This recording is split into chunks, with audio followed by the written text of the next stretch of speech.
We have another box that came in from Japan. It's another batch of our GSX 750 restoration. Let me open it.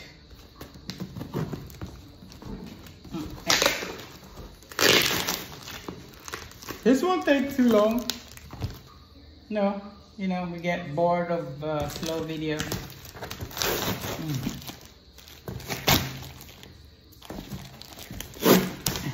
There it is. Nakita nyo, binuksan na siguro to. I think sa custom. Yep, I think so. Yeah, ganoon naman dapat, diba? Yeah. Ang order ko na to ay ito yung mga maliliit na kulang sa bike nung nagbukas kami ni Kuya Job. Ito yung mga nakita namin na kulang sa bike na kailangan ibalik. So here it is. Medyo alam ko madami-dami ito eh. Now, I have another batch. Ito yung malalaki, yung next ko. So yung mga gusto mong pabili ng mga parts ng kanilang big bike, pwede kayo sumabay if you want. See? This is a lot. Okay. Madami-dami ito. I told you madami ito. See? This is a lot. Ano to? Ano to? What is this? Dali, na-intriga ako dito. Bakit may ganito?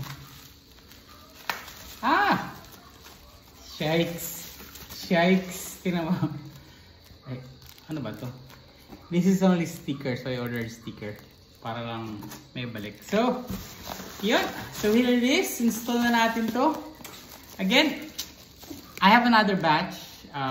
Pwede rin akong umorder ng hindi for me, for you. Ang ordering nito ay, well, just to tell you about it, dati naman umorder ako sa casa, kaso maabot ng sobrang tagal. Like I ordered yung fork para sa SB650. It was like 4 months dumating. So, this one, I ordered Monday last week, and then today is Wednesday. So, di ba? 9 days? 10 days? Yun. So again, gusto mo sumabay? Sumabay sa akin. Pwede naman, di ba? What the heck was that? Anyways. Cheers.